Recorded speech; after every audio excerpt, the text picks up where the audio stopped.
Chegue pra cá. Se assente na sombra, que hoje tem uns causos arretados de bons pra eu prosear com vocês. Mas ó, antes que eu me esqueça, e antes que vocês também se esqueçam, já aperte aí nesse botão de se inscrever no canal, ative o tal do sininho, que é para ser avisado quando eu abrir a boca para contar outros causos. E não vá embora sem dar o joinha, viu? Isso aí é de graça, não custa nem um gole de café. Agora, bora-se embora que os causos de hoje tão mais temperados que feijão de mãe em dia de festa.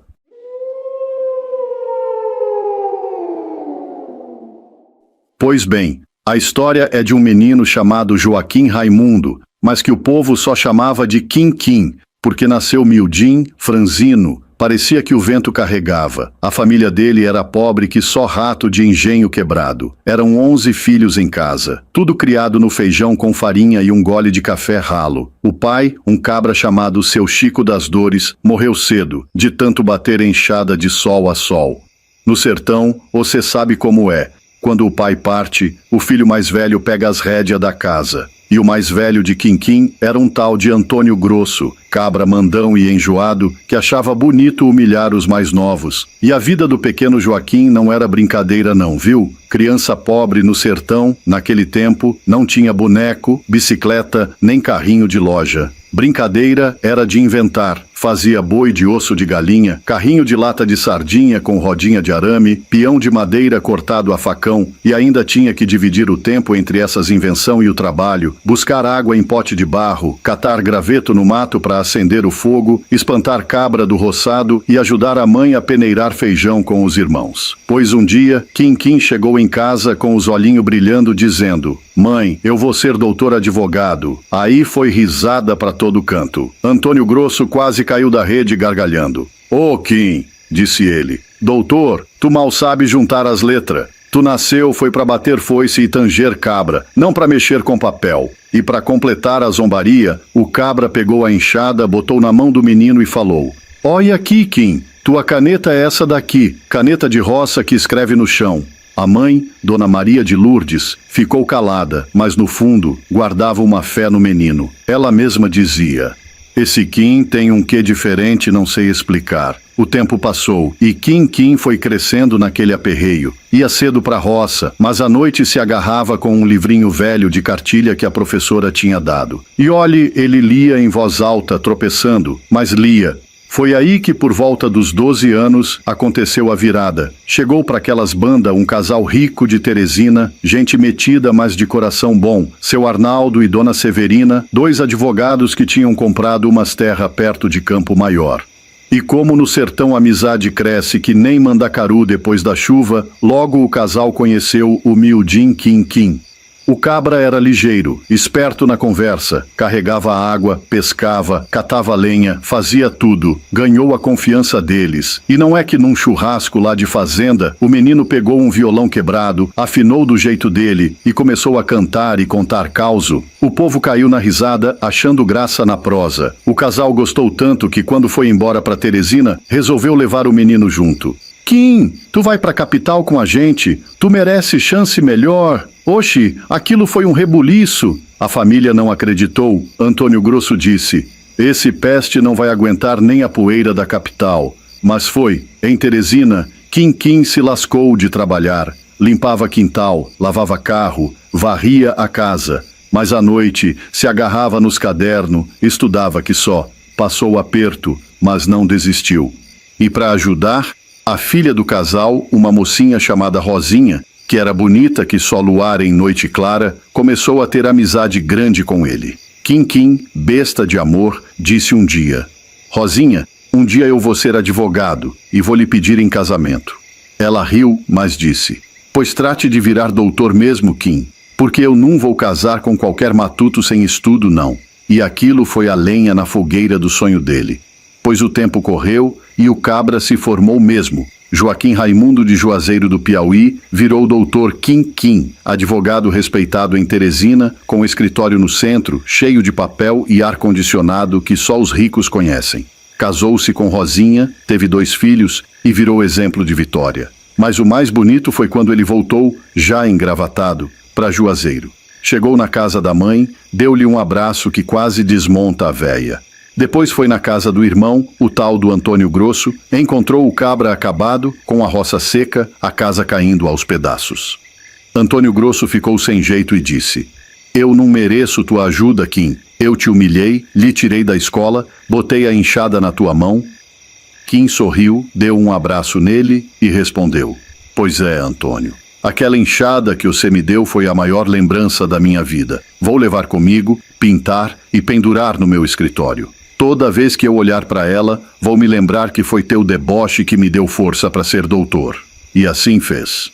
Quem for hoje no escritório de Dr. Kim Kim, em Teresina, vai ver lá num canto a tal enxada, brilhando de tinta como troféu de uma vitória. E o causo termina assim, meu povo.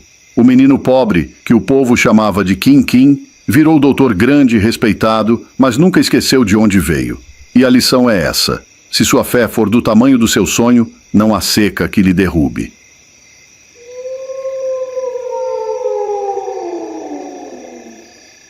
Eu vou contar um causo danado de bom, acontecido nas bandas de Imperatriz no Maranhão, num tempo em que ainda se via muito mato fechado, rio correndo solto e bicho do mato dando trabalho para caboclo. Pois se ajeite aí que eu vou lhe dizer. Quem me contou foi meu tio Ramiro, um véi sério, mas arretado nas prosas, e que jura de pé junto que viu com os próprios olhos a cena mais esquisita da vida dele. O caso foi lá pros anos de 1980, quando ele morava num sítiozinho na beira do rio, criando porco, galinha e uns cabritos magros que só a peste. Do outro lado do rio morava o irmão dele, meu pai, que era caçador sabido, homem que conhecia mais rastro de bicho do que padre conhece de salmo. Eu, com meus 11 anos, só queria saber de seguir o pai nas caçadas, mesmo mamãe não gostando muito. Menino, onça não é brinquedo não, ela dizia. Mas eu era teimoso que só tatu em buraco fundo. Pois bem, o tio Ramiro criou um capado gordo, desses que a gente já pensa na carne seca e na banha só de olhar. O bichão pesava mais de 350 quilos. Parecia até um tamborete com perna curta. E foi justo esse que uma onça pintada das grandes resolveu carregar. E eu não tô falando que ela só matou não. Ela pegou o porco e passou por cima de uma pinguela de 10 metros de comprido, estreita, que só o fio do bigode de meu avô, e sem deixar o porco cair. Tio Ramiro jurava que viu a onça mordendo bem no cangote do porco, arrastando ele um pouco, levantando outro tanto, como quem ajeita uma sacola pesada. Na beira da pinguela, o sangue escorreu feito tinta, e foi ali que a danada calibrou o peso, mordeu bem no meio e foi passando, ligeiro e certeiro, como se fosse uma gente treinada em circo. Do outro lado, sumiu na mata fechada, levando o porco que a família já contava para a festa de São João. Vem cá, compadre, essa desgraçada tem que morrer, senão acaba com minha criação todinha, gritava o tio, cuspindo no chão de raiva. Meu pai, mais sereno que beato em procissão, respondeu: Calma, Ramiro, vamos tomar o café primeiro, depois nós vamos ver direitinho. Onça é bicho sabido, não se pega de carreirão não. Eu, no canto, só arregalava os olhos doido para ver de perto a tal pegada. Quando nós fomos lá, encontramos o rastro todo marcado na areia. A onça tinha nadado o rio, subido a grota e levado o porco até uma moita de taboca. Lá, tinha comido metade e coberto o resto com galho e folha, igual quem cobre panela com tampa. Pai olhou e disse: Ó, essa onça volta de madrugada. Tá de bucho cheio agora, mas vai querer terminar a refeição amanhã cedo. É nessa hora que nós pega ela. O coração do menino aqui quase saiu pela boca. Passei a noite sem dormir, imaginando o tiro certeiro, eu ao lado de papai e todo mundo dizendo depois: Esse cabra novo é danado mesmo. Madrugada escura, nós partimos pro mato. Meu pai levava a espingarda de 2 canos e uma lanterna que parecia espada de luz. Subimos num pau d'óleo que ele tinha ajeitado com um giral de vara para ficar de tocaia. Eu tremia mais de frio que de medo, mas não abria a boca. Lá para as 5 horas, ouvimos o mato se mexendo. A onça chegou, rosnando baixo, e foi direto no porco meio comido. O rabo dela batia que nem chicote, e eu só rezando em pensamento: Valha-me Deus! De repente, ela virou a cara. Foi aí que a luz da lanterna bateu no olho dela. Pai não pensou 2 vezes. Poque! Um tiro só, e a bicha baixou o queixo no chão sem dar nenhum grito. Eu pensei: Pronto, viramos herói, mas a vida é matreira. Quando descemos do pau d'óleo, o chão ainda cheirando a pólvora, ouvimos outro ronco no mato. Pai acendeu a lanterna. Era outra onça, maior ainda, sentada, lambendo os beiços e encarando a gente como quem diz: agora é minha vez. Rapaz, eu fiquei paralisado, gelado até no fio do cabelo. Pai olhou para a espingarda, olhou para mim, olhou para a onça morta e cochichou: bora embora, menino, que essa daí tá com raiva no zóio. E nós fomos saindo de fininho, só que a onça veio atrás, não correu para pegar, mas também não deixou nós em paz. Cada vez que nós parava, ela parava também, dando aquela chibatada com o rabo e rosnando. Só sossegou quando chegamos na beira do rio. Daquele dia em diante, tio Ramiro nunca mais criou porco solto, mandou fazer chiqueiro de pau a pique, cercado de arame, e ainda botava cachorro de guarda. E eu aprendi que caçada de onça não é aventura para menino, não. Mas até hoje, quando alguém duvida dessa história, eu digo: pois vá lá em Imperatriz, no Maranhão, e pergunte a qualquer véi do mato se onça não é capaz de carregar porco gordo por cima de pinguela. Eles vão lhe confirmar que eu vi com meus olhos e corri com minhas pernas. E olha, se não fosse meu pai naquela noite, eu tinha virado história de assombro também. Esse causo corre até hoje nas bodegas de Imperatriz, contado entre uma cachaça e outra, e todo mundo dá risada, mas risada nervosa que, no fundo, todo cabra sabe. Onça não é brincadeira, não. O causo do homem que xingava mais que apito de trem. História que o povo conta. Será verdade ou será mentira? Você acredita? Pois sente aí, que eu vou lhe contar um causo acontecido nos confins do sertão de Pernambuco, lá pras bandas do Araripe, quase encostado na divisa com o Piauí, e que até hoje o povo recorda nas conversas de alpendre debaixo do pé de juazeiro ou ao redor do fogo, comendo um cuscuzinho com leite e tomando café preto no bule. Esse causo me foi passado por meu avô, um cabra sabedor das histórias antigas. Ele dizia que tinha conhecido pessoalmente o protagonista desse sufoco, um sujeito chamado Zé Crispim. Homem bruto, linguarudo, xingador de marca maior. Se tivesse campeonato de xingamento, o cabra ganhava de goleada. Zé Crispim já era meio coroa quando o causo se deu. Vivia lá na zona rural de Ouricuri, sertão pernambucano, num sítiozinho seco de chão rachado, mas que dava umas roças de milho quando chovia. O homem era trabalhador, não se pode negar, mas tinha um vício feio. A boca dele era mais suja que chiqueiro de porco em dia de lama. Para tudo, ele tinha um xingamento na ponta da língua. Se o boi escapava da cerca: filho de uma égua, capeta danado, peste de boi dos infernos. Se a galinha voava pro quintal do vizinho: ô desgraça emplumada, ave do cão, peste ruim. Se o menino mais novo deixava a porteira aberta: caba sem juízo, diabo pequeno, peste miserável. E assim era o dia inteiro. O povo da vizinhança já nem se assustava mais, mas a mulher dele, Dona Maroca, vivia com o coração na boca. Mulher de reza, rosário na mão, fé firme. Sempre dizia: ô Crispim, homem de Deus, tu não vê que boca ruim chama coisa ruim? Um dia o cão aparece de verdade e te pega. E ele, com aquele jeitão bruto, respondia: que venha, que eu arrebento no facão ou na bala. Não tenho medo nem de assombração. Eita que o cabra era enjoado. A pescaria amaldiçoada Zé Crispim tinha uma paixão: pescar. Não tinha cachaça, não tinha feira, não tinha até missa que tirasse ele de uma beira de rio. Era vício danado. Pegava a varinha de bambu, isca de minhoca e ia prosear com os peixes. Pois num certo dia, depois de apartar o gado, disse para Maroca: mulher, hoje vou pescar lá no Rio Brígida, naquele poço fundo perto da Pedra do Letreiro. Hoje é dia de eu trazer um douradão pra gente fritar. Maroca implorou: vá não, homem. Você já foi semana passada e só trouxe raiva e picada de muriçoca. Mas ele, teimoso como jegue velho: hoje eu trago, nem que seja na marra, nem que seja o peixe do inferno, hoje eu pego. Lá se foi Crispim, varinha na mão, cigarro de palha atrás da orelha. Chegou na beira do Brígida, sentou de cócoras, ajeitou a isca e falou: quero ver se essa peste desse peixe não cai hoje na minha linha. Jogou a isca e ficou ali, murmurando desaforo para os peixes, como se eles entendessem. De repente a linha esticou, a vara quase quebrou e ele gritou: oxe, agora é ele! Era um dourado dos grandes, peixe de se orgulhar. A linha cantava, o braço do homem tremia, mas ele segurava firme, e enquanto puxava, xingava o peixe de tudo quanto era nome ruim. Depois de uma luta arretada, conseguiu botar o bicho no saco de estopa. Todo inchado de felicidade, voltou para casa, gritando de longe: "Maroca, prepara a frigideira que hoje tem jantar de rei." Chegando em casa, jogou o saco perto da bica e mandou: "Mulher, limpe aí o dourado que eu vou tomar um banho." Maroca, ressabiada, foi olhar. Pegou o saco com cuidado e quando abriu um pouquinho, Ave Maria, não era peixe coisa nenhuma. Era uma cobra jararacuçu d'água, preta, grossa, enrolada, só esperando dar o bote.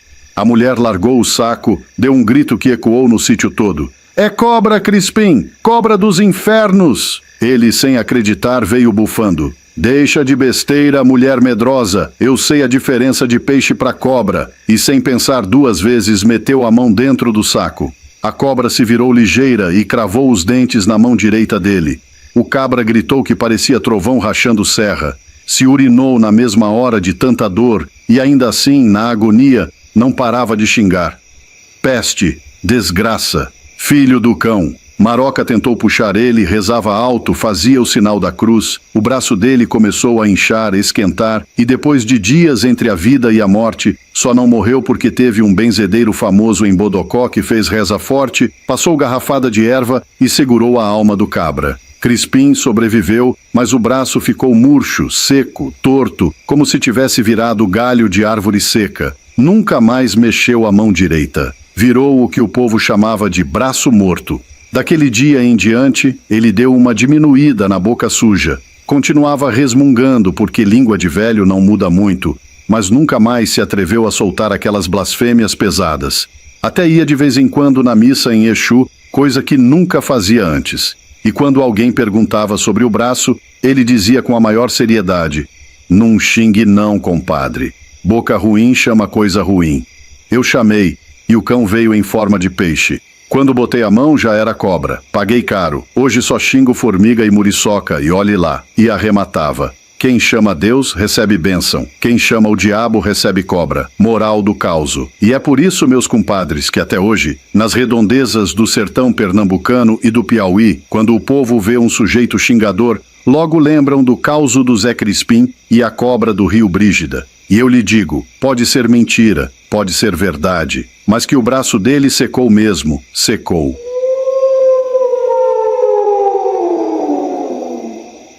Ô meu compadre e minha comadre, se ajeite aí no tamborete, pegue um cafezinho preto ou uma rapadurinha para adoçar a boca, que hoje o causo é graúdo. É um daqueles causos que mexe com a gente, que faz a gente rir, se espantar e no final ainda bota um carocinho de feijão de sabedoria dentro do coração da gente. Pois eu vou lhes contar o acontecido do seu Zezinho Cassiano e da mulher dele, Dona Chiquinha das Dores, 2 cabras dos mais conhecidos lá pras bandas de oeiras no Piauí. Mas esse caso se espalhou, foi para muito canto. Gente de Petrolina, de Juazeiro da Bahia, até de Goiás Velho já ouvi contar essa história. Cada um botando um tempero a mais, como o bom matuto faz. Seu Zezinho Cassiano era homem de posses. Tinha umas vaquinhas leiteiras, uns pés de manga graúda que até parecia jaca, e ainda umas terras boas lá pros lados da Serra da Capivara. Homem trabalhador, mas principalmente homem de coração largo. A mulher dele, Dona Chiquinha das Dores, era enfermeira lá do hospitalzinho de Oeiras.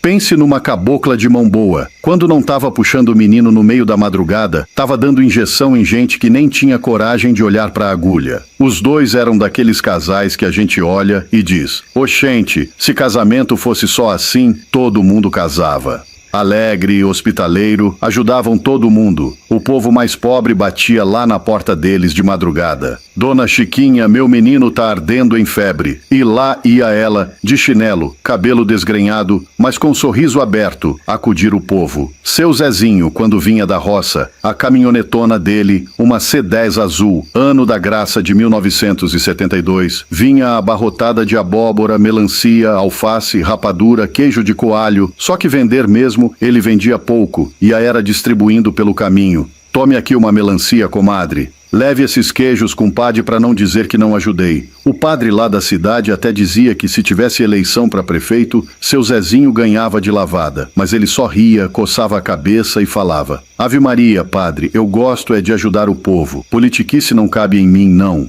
Era gente boa de verdade. Mas como diz o ditado, até no mel tem caco de vidro escondido. Pois bem, seu Zezinho sempre foi católico roxo, não perdia missa, novena, procissão de São Sebastião. Já a dona Chiquinha, depois que um pastor novo alugou um galpãozinho de Zezinho lá na beira da rua, começou a se engraçar para as bandas da igreja evangélica. O pastor era um cabra bom de fala, e a mulher dele era daquelas que sabe ouvir as queixas da gente. Resultado, Chiquinha um dia chegou em casa, botou a mão na cintura e disse: Zezinho, vou me batizar naquela igreja, viu? Achei coisa lá que na católica não tem. Oxi! Pense na dor que bateu no peito de Zezinho. Amava demais a mulher, mas o coração dele ficou feito um joá seco, cheio de espinho. Ele ia para a missa, mas ia contrariado, pensando: por que essa danada não vem comigo, meu Deus? E Chiquinha, do outro lado, quando ia para o culto, também ficava ruminando: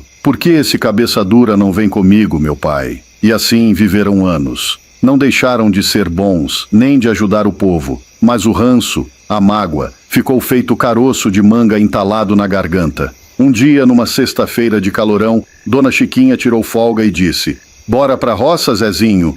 Quero ver as galinhas e catar umas goiabas. Lá foram os dois na C10 velha, descendo uma ladeira braba perto da Serra do Mocó, estrada de chão vermelho, cheia de pedra solta. Quando foi bem no meio do ladeirão, seu Zezinho meteu o pé no freio e... nada, o pedal foi até o fundo. Vixe Maria, o freio se acabou, Chiquinha, gritou ele. A caminhonete veio feito uma bala de bacamarte. No fim do morro tinha um pé de angico do tamanho de um prédio. A C10 voou e... pá! Bateu bem do lado do motorista. O ferro entrou, foi na cabeça de Zezinho. Dona Chiquinha ficou prensada, mas conseguiu se soltar com muito custo. Quando correu para ver o marido, o homem estava com a cabeça rachada. Sangue, miolo, uma desgraça. Como enfermeira, ela logo viu. Morreu. Zezinho se foi. Mas o carro ainda fumegava, cheirando a gasolina. Ela, desesperada, saiu correndo para a estrada. Por sorte, passou 2 rapazes de moto. Voltaram com ela para tentar tirar o corpo, com medo do carro explodir. E é aqui que o caos fica sério. Enquanto Dona Chiquinha gritava por ajuda, seu Zezinho conta que se viu sonhando. Só que não era sonho de rede, não. Era uma visão. Ele disse que viu ele mesmo morto dentro da C10, mas o espírito dele foi subindo, subindo. Chegou numa claridade bonita, parecia o sertão do Araripe depois da chuva. Verde, canto de passarinho, luz mais clara que sol de meio-dia. E lá, na porta de uma cidade de ouro, ele viu a figura de Jesus. Jesus pegou na mão dele e disse: Venha cá, Zezinho, vou lhe mostrar o céu, mas você não pode entrar. Não é aqui sua morada. E Zezinho voou, leve que só, passando por igrejinhas de ouro, campos lindos, anjos tocando sanfona e triângulo. Ele chorava de emoção. Mas Jesus apontou para o outro lado. Tá vendo ali? Aquela boca de forno, aquele grito, aquele ranger de dente? Pois é, o inferno. E é lá sua casa. Oxe, mas como assim, senhor? Gritou Zezinho desesperado. Eu ajudei tanta gente, dei comida, dei leite, dei rapadura. Eu não mereço o céu? E Jesus respondeu sereno: Você fez muita coisa boa, Zezinho, mas guardou rancor no coração. Enquanto estava vivo, todo culto que sua mulher ia, você sentia raiva. Toda missa que ela faltava, você guardava mágoa. Quem guarda rancor não cabe no céu, não. E minha Chiquinha, senhor, morreu também? Perguntou ele. Essa mulher é minha vida. Não, ela ainda vive. Mas se continuar guardando mágoa de você, pode vir para o mesmo destino. Quando Jesus terminou de falar, Zezinho sentiu um puxão. Era como se fosse sendo sugado de volta. Abriu os olhos. Estava deitado no chão. Os 2 rapazes e Chiquinha chorando, achando que ele estava morto. Ele respirou fundo e disse só: Não briguemos mais, mulher. O céu é logo ali, mas o inferno também. Eita, pense no susto. Dona Chiquinha quase caiu dura do lado. Pois o homem voltou. Se recuperou, contou a visão para todo mundo em Oeiras. Uns acreditaram, outros disseram que era delírio de pancada na cabeça. Mas o certo é que dali para frente, Zezinho não guardou mais rancor de nada. Ia para a missa sorrindo e até visitava Chiquinha nos cultos evangélicos dela. E o povo aprendeu: o inferno não é longe, não. Fica do tamanho de uma mágoa guardada. Num é que me lembrei de um causo danado de sabido que os mais véi lá de Pimenteiras, no Piauí, contava nas noitadas de lua minguada? Pois escutem, que isso não é conversa de quem quer botar medo não. É lembrança que corre de boca em boca faz tempo. Dizem que antigamente lá pros arrabalde de Pimenteiras, quase nas beiras de Oeiras, morava uma véia chamada Quitéria Entortada. Chamava-se assim porque a coitada nascera com a espinha meio virada, andava tortinha que nem vara de marmelo entortada no fogo. Mas se engane quem pensar que ela era fraca. A mulher era mais força do que muito cabra novo. Vivia com um pilãozão no terreiro, socando raiz, folha, casca de pau e o que mais aparecesse. Quitéria era daquelas benzedeiras sabia de tudo um tiquinho. Curava cobreiro, quebranto, vento virado, bicheira de cachorro e até cobra de roça ela espantava. Bastava bater 3 vezes o pé no chão, cuspir no dedo e fazer um risco, que a cobra se mandava que nem alma penada. O povo tinha um misto de medo e respeito dela. A véia vivia só, num casebre de barro batido, na beira de um matagal fechado, o tal do Mato do Sapateiro, lugar que até os vaqueiros mais corajosos não gostava de passar sozinho. De dia, ela era só o fumacê do cachimbo e o cheirinho de garrafada. Mas de noite, minha gente, a coisa mudava. Vira e mexe, lá pra sexta-feira, saía do casebre um batuque doido, um canto esquisito, parecia vozes de homem e de mulher misturada, e aquele tambor ressoava que nem trovão abafado. Quem passava na estrada jurava que via luz de candeeiro aceso e sombra rodando dentro do terreiro dela. Mas a véia, de ruim, não tinha nada não. Vivia pedindo nas fazendas, de casa em casa, um pedaço de rapadura aqui, um punhado de arroz a colar, uma sacola de manga, umas espigas de milho. Nunca roubou nada de ninguém. O povo dava, até porque ninguém tinha coragem de negar muito a ela. Agora, escutem que a desgraça desse causo começou. Foi com um cabra chamado Joaquim Sovina, dono de um sítio perto do rio Sambito. O homem era ruim que só a peste, não dava nem bom dia sem reclamar. E o apelido de Sovina pegou porque até o galo dele para cantar parecia pedir licença primeiro, pois um dia Quitéria vinha do roçado de Dona Firmina, onde tinha ido benzer uma criança que estava com papo, aquele caroço que inchava no pescoço dos meninos. Na volta, passou na frente da roça de Joaquim Sovina. E pense numa roça de milho bonita. Cada espiga graúda, amarela feito ouro, era de dar gosto. A véia, já cansada da andança, olhou para a roça e pediu: "Ô, seu Joaquim, o senhor não podia me dar umas 6 espigas dessas para eu fazer um anguzinho lá em casa?" Joaquim, que não prestava, riu com desprezo. Angu é o diabo, véia feia. Vá plantar o seu em vez de andar pedindo por aí. Não lhe dou nada, não." E ainda cuspiu no chão para humilhar a pobre da Quitéria. A véia calou, mas os olhos marejaram. Acendeu o cachimbo, pitou 3 vezes, riscou o chão com um galho seco, rodou o pé em sapateado miúdo e disse com a voz embargada: "Pois tá certo, seu Joaquim. O milho pode ser seu, mas o proveito dele não vai ser não. Eu não como, mas você também não há de comer." Foi-se embora arrastando o pé torto, e Joaquim ficou rindo, pensando que a véia não passava de doida. Mas, meu povo, no outro dia mesmo, a coisa começou. O milho bonito de Joaquim amanheceu com um amarelo estranho nas folhas. De tarde, o que apareceu foi um bando de lagarta preta, grossa, nojenta, que ninguém nunca tinha visto por aquelas bandas. Eram tantas que chegava a cair dos pés de milho na roupa de quem se arriscava a entrar na roça. Em 3 dias, o que era uma lavoura verde virou só sabugo seco, casca roída e um fedor azedo que subia até o céu. Joaquim entrou em desespero, correu no padre, correu em benzedor, chamou um agrônomo que morava lá para as bandas de Valença, mas nada resolvia. Tornou a plantar. Quando o milho já estava quase no ponto, tome-lhe de novo as lagarta preta, como praga do inferno. Aí o povo da redondeza começou a cochichar: "Joaquim, enquanto você não for pedir perdão à Quitéria entortada, essa sua roça não vai dar um grão que preste." Ele, orgulhoso, custou a se render. mas um dia, envergonhado, decidiu ir na tapera da véia. Só que, quando chegou lá, soube que Quitéria tinha morrido na semana passada. Aí o cabra gelou. E agora? Como é que eu peço perdão a uma morta? Foi aí que começou a parte mais assombrosa do causo. O casebre da véia ficou mal assombrado. Quem passava a noite jurava ouvir o batuque, sentir o cheiro do cachimbo dela, ver luz acesa. Uns diziam até que avistaram a véia sentada na porta, fumando. Pois numa sexta-feira, Joaquim Sovina, cheio de medo e remorso, tomou coragem. Foi até a casa da véia. Quando chegou perto, o batuque parou. O silêncio ficou pesado. Ele empurrou a porta e lá dentro, quem estava sentado no banquinho, pitando o cachimbo, era Quitéria entortada, mais viva do que nunca.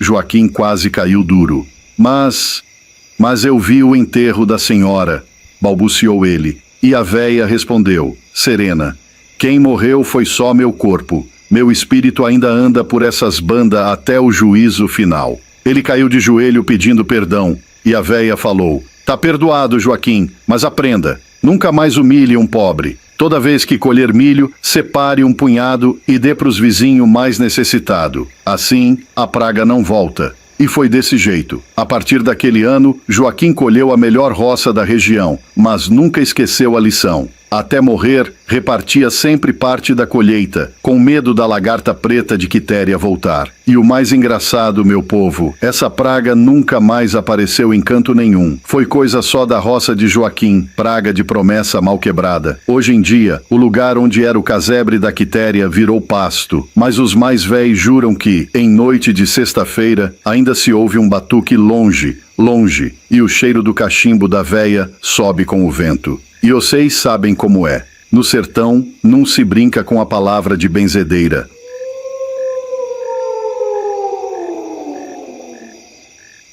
Essas coisas não é invenção de cabeça de cabra, véi não. É coisa contada e recontada nos terreiros de noite, à luz de lamparina e café preto, nessas beiras de estrada do sertão de Pernambuco. Pois bem, lá pras bandas de Ouricuri, vivia um caboclo magro feito vara de cutucar fogo, chamado Seu Damião, e a mulher dele, Dona Ritinha, que tinha mão boa para plantio e língua afiada para briga. Eles criaram uns 4 meninos, tudo escanchado no meio da roça, e o mais novinho deles era o Zé Pequeno. Esse Zé era ligeiro, danado, daqueles que não parava quieto nem com reza forte. Vivia correndo nos quintal, subindo em pé de umbu, descendo de cara no chão e rindo da desgraça como se nada fosse. A mãe vivia dizendo, menino, tu vai se aleijar, vice? Mas menino é bicho sem freio, e quanto mais a mãe falava, mais ele inventava arte. Numa tardinha de agosto, o sol ainda estava ardendo que só, quando um bando de moleque se ajuntou no terreiro para brincar de roda.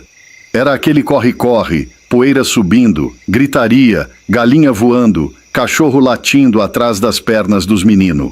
Até que o mais velho do grupo, o Chiquinho de Zé do Poço, deu a ideia. Bora brincar de ciranda, mas é de roda fechada. Ninguém solta a mão de ninguém não. Os meninos adoraram, e lá foram, rodando, cantando, gritando, feito alma penada em festa. Só que no meio da bagunça, Zé Pequeno tropeçou numa pedra grande. Caiu e os outros não largaram a mão. Aí, minha gente, foi um tal de arrastar o bichinho pelo terreiro, o queixo ralando no chão, os joelhos sangrando. Ele gritava, solta, fia da peste, tá me matando! Mas menino em roda não ouve nada, só grita e ri. O tempo que os cabra demorou para perceber. Já tinha sido tarde. Zé Pequeno estava estirado no chão, ofegante, com o peito se mexendo fraco e o olho virado. Foi um silêncio que cortou o ar. Até os cachorros pararam de latir. Dona Ritinha veio correndo, desesperada, e quando pegou o filho no colo, o menino já não respirava mais. A mãe urrava, feito vaca apartada do bezerro, e os outros meninos ficaram em roda, tremendo, sem entender o peso da desgraça. A notícia correu ligeiro por Ouricuri e Redondeza. Diz o povo que, naquela noite, quem passava na frente da casa de Seu Damião escutava um choro miúdo de menino, como se ainda tivesse brincando de roda. Teve vizinho que jurou ver sombra de criança rodando sozinha no terreiro, debaixo do luar, rindo baixinho. Seu Damião, homem calado, nunca mais se refez. Até os dias de hoje, quem vai naquelas bandas e fica de tardinha perto do terreiro jura que sente uma friagem no espinhaço e ouve umas vozes de menino rodando e cantando. Ciranda, cirandinha, vamos todos cirandar. E o povo comenta, é o Zé Pequeno, coitado, que nunca largou a roda. Eu vou soltar um caos arretado, com a graça que Deus dá e a lembrança que a mata não deixa a gente perder.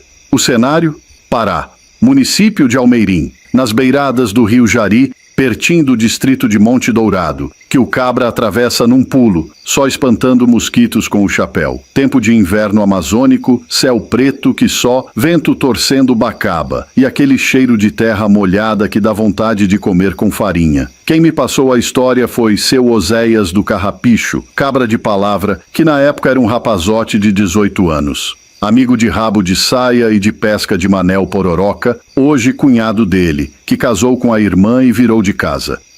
O pai do Manel tinha um sítio num ramal para dentro das plantações do Projeto Jari. Você sabe, aquelas bandas de aceiro e renque de eucalipto alinhadinho, picada aberta no meio da mata bruta. De bicicleta, dava 1 hora de rodagem, 2 quando o barro agarrava nos pneus e o rio da testa começava a correr. Pois bem, sexta de tardinha, combinaram festa de matuto, caçada, pescaria, farofa, café no coador de pano e rede para balançar no alpendre do barraco. O pai de Manel guardava uns badog, espingarda armadilha, também chamada de trabuco de espera, que se arma nas trilhas dos bichos. O povo preparou o mundo de tralha. Facão tramontina, peixeira com cabo de osso, lanterna Rayovac com pilha manhosa, pólvora, chumbo e espoleta, panela de alumínio batido, rede, mosquiteiro e a mistura para sustância, charque, macaxeira, cheiro verde, café torrado na mão e farinha d'água de Santarém, crocante que só beijo de sogra. De manhã foram em fila de bicicleta, Oséias na frente, Manel no meio, mais 2 companheiros atrás, todos naquele vai-não-vai de estrada vicinal, desviando dos buracos d'água e da lama que cuspia nos canela. Quando a coisa apertava, entravam nos carreadores do eucalipto, aquelas marcações retas que cortam a mata como se fosse régua de professor. Varadouro aqui, trilha ali, iam olhando rastro de caititu, queixada, anta, cutia e o que mais Deus botasse para correr. Já quase chegando no barraco do sítio, a uns 200, 300 metros, o Manel deu de ser Manel. Encostou a bicicleta, botou a espingarda no ombro e rosnou. Eu vou sozinho por aqui, que eu sei o caminho dos bichos. Vão na frente que eu alcanço. Manel era desses mateiro sabido. Não gostava de muita opinião na hora de armar badog. Gente demais atrapalha, dizia ele, e o povo respeitava a teimosia. Oséias seguiu, tratou de chegar no barraco, botou água para ferver, pendurou rede, varreu o chão, armou fogão de lenha. 4 da tarde, céu carregado, trovoada aprontando o barulho dela, e Manel, nada. Oxe, tá errado isso, disse Oséias, coçando a nuca. Vamos atrás do cabra, que a mata aqui engole homem sem mastigar. Juntaram-se, 2 espingardas, 2 facões, 2 lanternas e o coração batendo no casco. Voltaram até o ponto do carreador, onde Manel tinha sumido. Entraram na mata fechada, e o vento de viração já fazia a copa cantar. Chuva miúda, depois grossa, depois miúda de novo, e o cheiro de jutaí e castanheira no ar. Iam gritando, Manel! Ô Manel Pororoca! Aparece, homem! De vez em quando, dava-se um tiro de pistolão para fazer eco. Pá! Pá! Bam! E o coração respondia tum, tum, tum, no mesmo compasso. Nada de resposta, só periquitos se levantando e rãs tirando sarro. À noite quis deitar a rede. Oséias, sabedor do perigo, mandou 2 dos cabras voltarem de bicicleta para Monte Dourado e avisarem a turma. Mateiro perdido na mata do Jari. Aquilo correu que nem rio em cheia. Chegou gente de Almeirim, mateiro de Oriximiná, que estava de passagem, um primo de Anapu que tinha fama de farejar rastro de cotia no sereno. Vieram seu Palheta e seu Vardeco, 2 caçador antigo, cabelo branco de mugunzá, pele curtida, dedo grosso de puxar remo e corda. E vieram também os cachorrões de caça, Brutus, Fumaça e a Pretinha, bicho sabido, que só de cheirar o vento já apontava para o rumo do barulho. Dividiram-se em equipes, combinaram sinal de tiro. 2 tiros curtos era tô aqui, 1 tiro longo era vem depressa, 3 tiros era achamos o homem. e que Deus impedisse a necessidade do tiro silencioso que nenhum cabra gosta nem de pensar. Entraram noite adentro, cada qual no seu varadouro.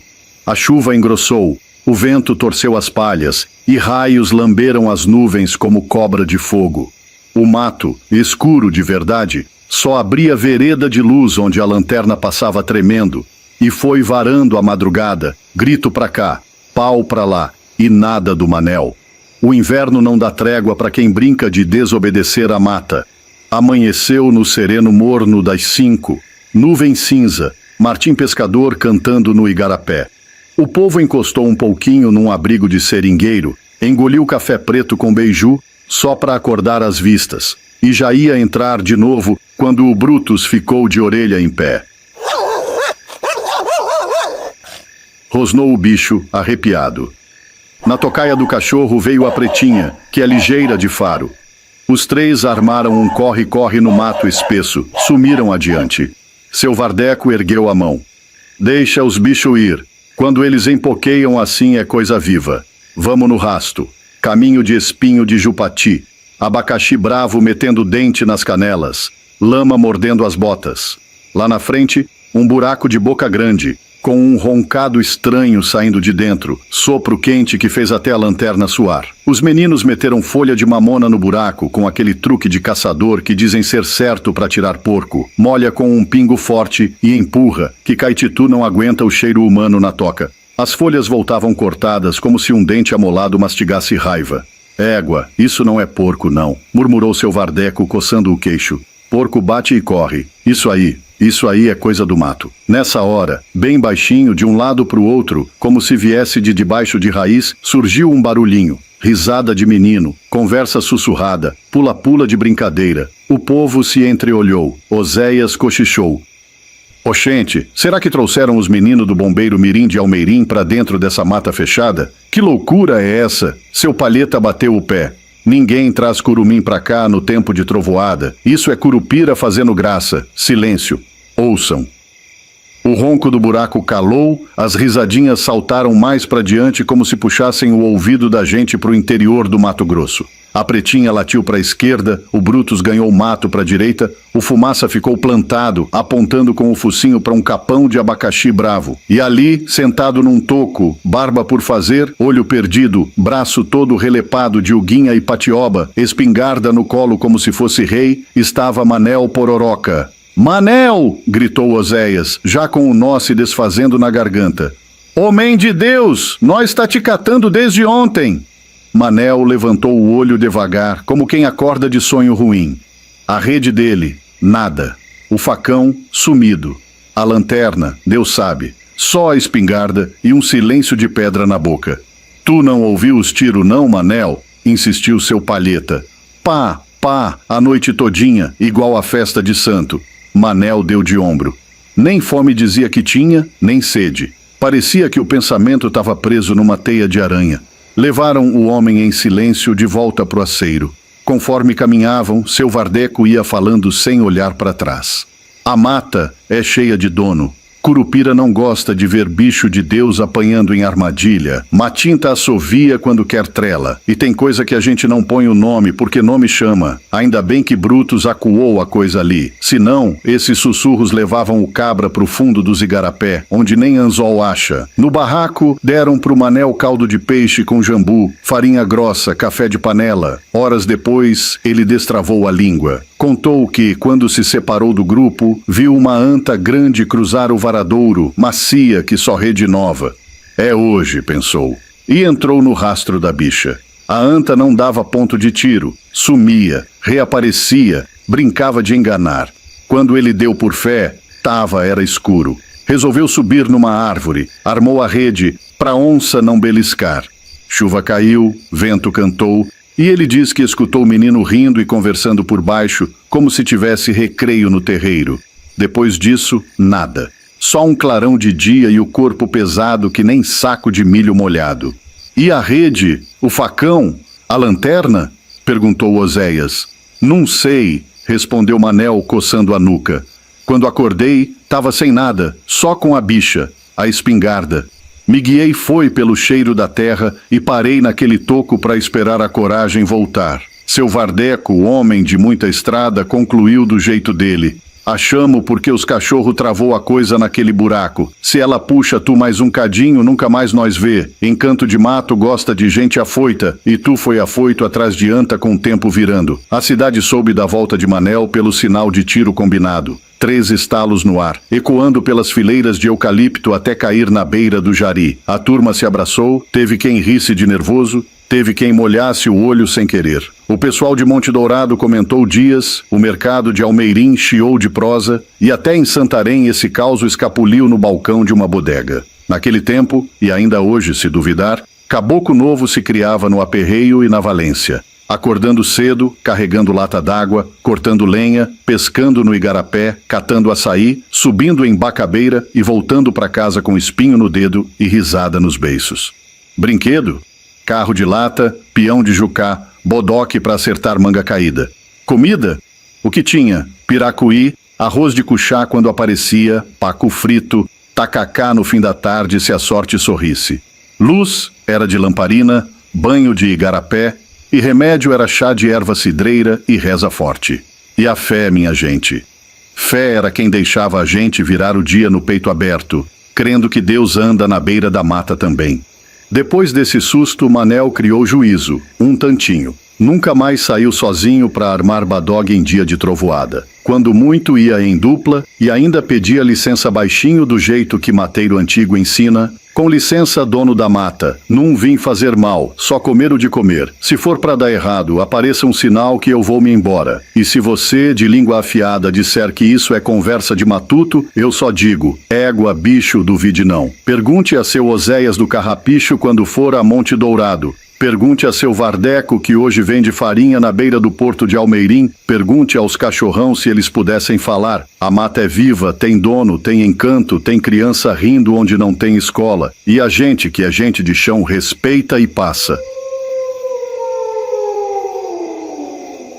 Meus amigos, prepara o coração e segura firme, que esse caos é de arrepiar até a espinha. Quem me contou essa história foi o seu Raimundo do Vale, lá de Ariquemes, em Rondônia, um cabra sabido que gosta de um causo matuto de verdade. Ele disse que tinha um amigo de longa data, o Zé do Brejo, rapaz arretado de 34 anos, muito chegado a um cacique de uma aldeia lá nos arredores de Porto Velho. O Zé do Brejo, junto com o irmão dele, Manuelzinho, 28 anos, e mais 2 camaradas, Antônio e Chico Preto, resolveu ir caçar uma noite dessas. Porque, como disse o seu Raimundo, a serva estava boa demais. Quer dizer, levavam mantimentos, rapadura, charque, farinha, a espingarda, .28 novinha da trocação e até um cantil com pinga para garantir coragem. Tudo pronto na velha caminhonete que rangia mais que bêbado na ladeira.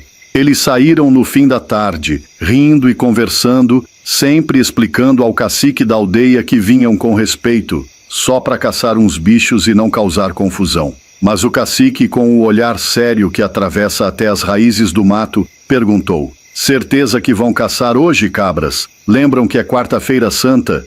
E o Zé do Brejo, teimoso que só, respondeu com aquele sorrisinho maroto: ô cacique, vamos sim, nem o diabo nos segura. E assim se organizaram.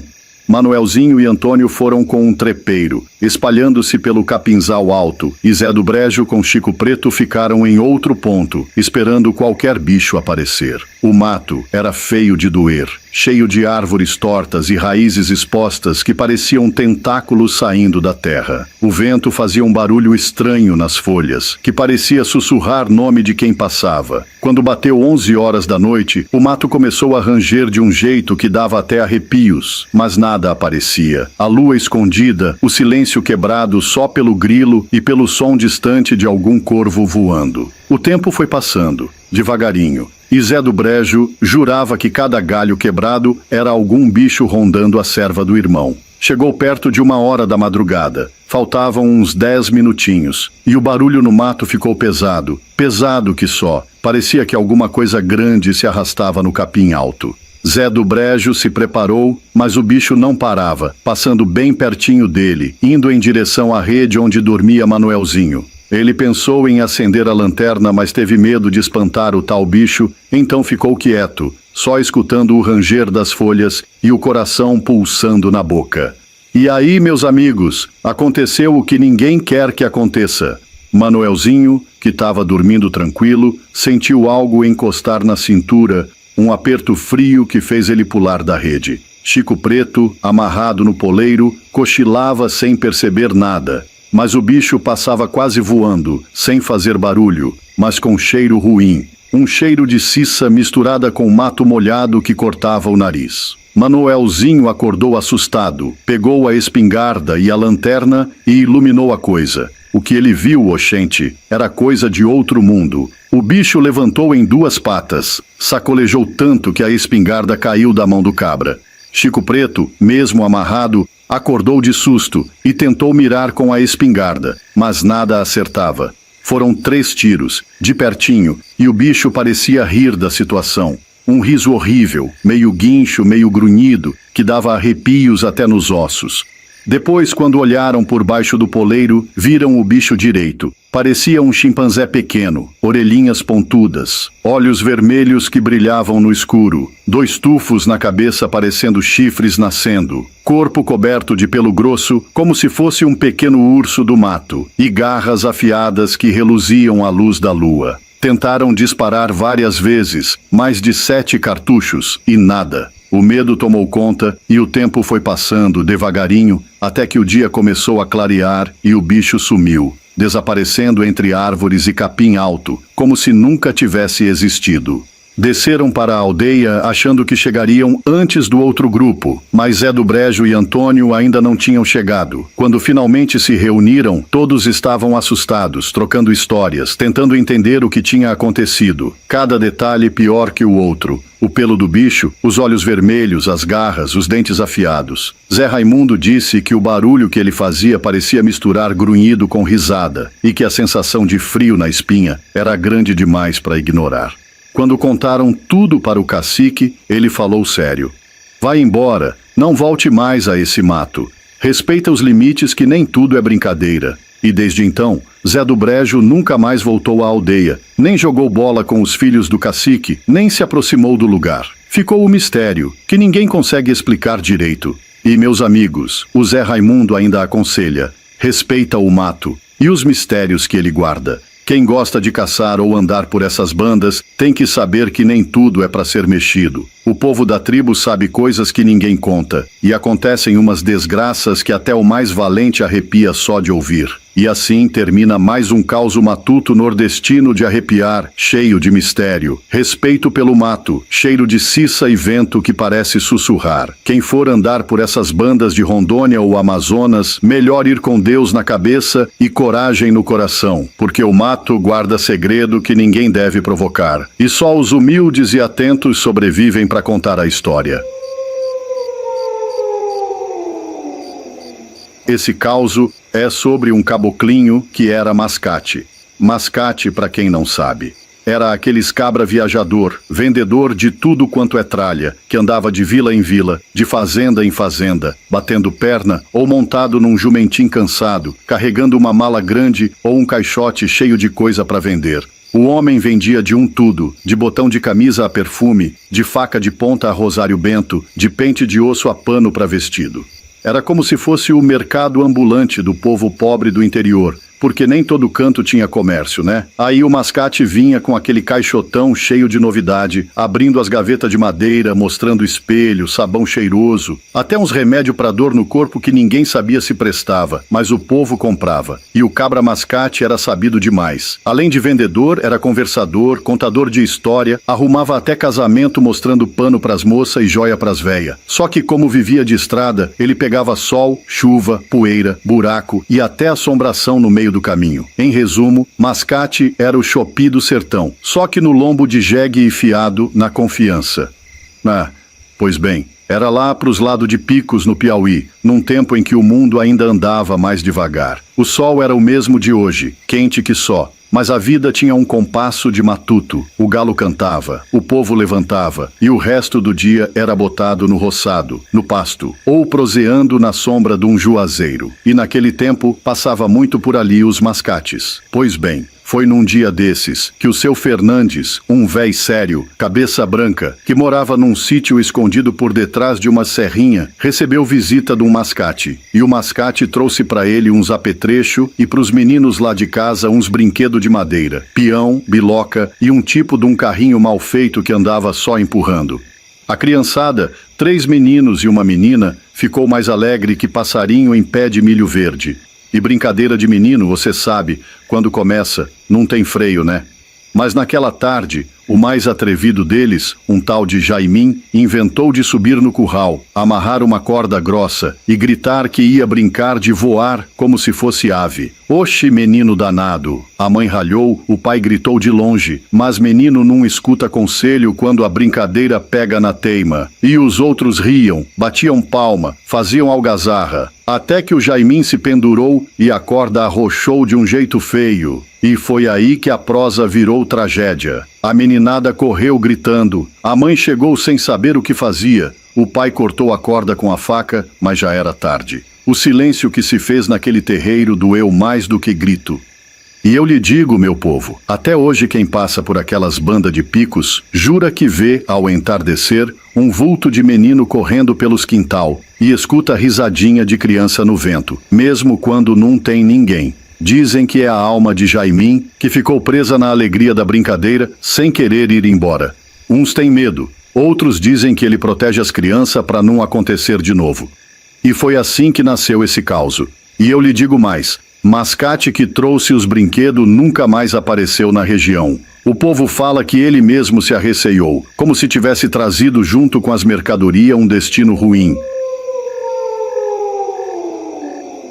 Lá vem história de arrepiar. Lá por volta de 1930, lá pro lado de Cascavela, no Paraná, tinha um coronel danado, daqueles que ninguém queria cruzar. O homem era muito rico, mas ruim que só ele. Pegava dinheiro emprestado, ia investindo na fazenda e quando chegava alguém cobrar, ele mandava seus capangas, os jagunços, se livrar da pessoa. E olha que tinha um jeito bem feio. Jogava o corpo dentro da lagoa, enterrava na mata. Dizia-se que ele matou muita gente assim e ainda roubava gado da região. O homem era temido de verdade. Mas o tempo foi passando e numa dessas, mataram o coronel. A fazenda foi vendida e anos depois, lá em 2021, o Gustavo, rapaz que trabalha na fazenda há tempo, resolveu ir pescar com o amigo Rodrigo. Era uma quinta-feira maior, véspera da sexta-feira da Paixão, e eles resolveram aproveitar para pegar uns peixes na lagoa. Chegando lá, levaram as cadeiras, armaram os equipamentos, bolinetas e até a espingarda .22.